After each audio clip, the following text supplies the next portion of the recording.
Hello, welcome back to my channel. Please excuse my no makeup face. I'm having bad breakouts, I'm trying to let it breathe.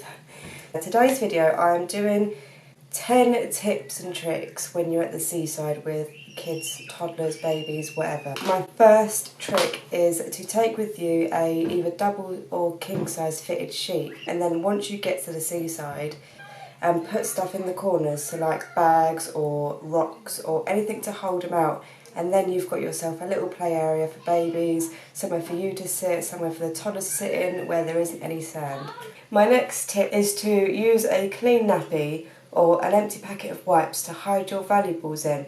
If you put, so for example, like your phone, your wallet, your purse, your money, whatever, wrap the nappy up. It will look like a used nappy. You could even go an extra step and put it in a nappy bag, so then no one will touch it if you go into the sea or whatever. My third tip, which is really so helpful, and I always do this now, I never used it before kids, but I always do now, is to pack the night before or even a few days before.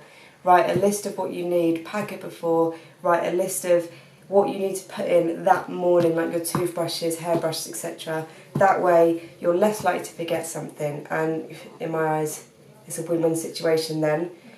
My fourth tip and trick is to use talcum powder to remove sand once you finish at the beach. It is amazing how easy it is to get sand off with talcum powder. It is hands down the best tip and trick I've ever learned. This is the new trick for when you're on the beach to get sand off your feet. It's not a new trick. I don't know whether this is going to work or not, but let's have a look, see all that sand there? Oh yeah, I suppose it's working. My fifth tip is to roll your towels or any clothing you pack, roll them rather than just fold them. That way you're saving a lot more room, so you don't have to take as many bags and you can get more into one bag. My sixth tip is to freeze a couple of bottles of water. So we took a big cooler bag. It was one from, it was B&M we got it from. It was $1.99, it was huge. And I took some snacks and some drinks and whatnot in the cooler bag, and I froze 3 bottles of water the night before and put them in the cooler bag in the morning. So that way they defrosted slowly throughout the day in the sun, well, in the cooler bag. And they kept everything else inside there really nice and cold, which was good. And I also put the sun cream in there, so it was a nice little cooling effect when the kids had it on. The seventh tip is to prepare for anything to happen.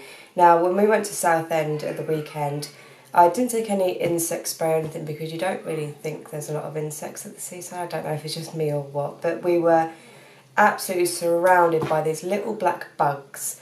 Now, my eldest Ollie is really sensitive to things like that, and he had a complete meltdown over this, so prepare for the worst. Next time we will definitely take insect spray just in case. You never expect it to happen, but yeah, prepare for the worst. Take a first aid kit, take insect spray, things that, you know, you don't really expect to happen but may happen. Prepare for that. And my eighth tip and trick is to take a little inflatable pool. If you have a baby, especially or a toddler, and you don't want them to play in the sea, obviously with the tide strong and they'll get splashed and, you know, all of that, you can actually take a small inflatable pool. You can pick them up quite cheap actually, fill it up with water, and then they can play right there.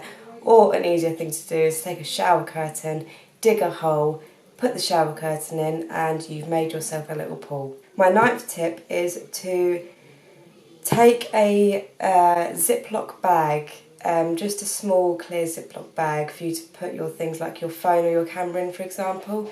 If you put your phone in there, then you've got no worry of getting any sand in your phone. You can still see, you can still use it, and it just keeps it nice and secure with nothing in it.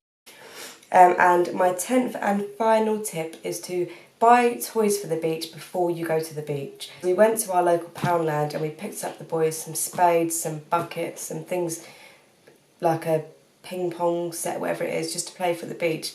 And then obviously they were £1 in Poundland. When we got to the beach, we actually had to buy the boys bigger spades because the ones we got were quite small and they wanted really big ones. And now these weren't too big, but they were £4 each because it was the seaside. And buckets and spades over there were literally nearly a tenner just because it was the seaside. So that is my best tip, hands down, buy before you go, otherwise you'll pay extortionate prices. It goes the same with snacks and drinks. Buy loads cheap in bulk from B&M, Home Bargains, wherever, and take them with you, otherwise you will be spending a fortune on drinks. That is all of my tips and tricks for when you go to the seaside. I hope you find some of them helpful. I hope they work out for you and you get to try them out when you go to the seaside. And yeah, please don't forget to like the video, subscribe to my channel, and I will see you in the next one. Bye!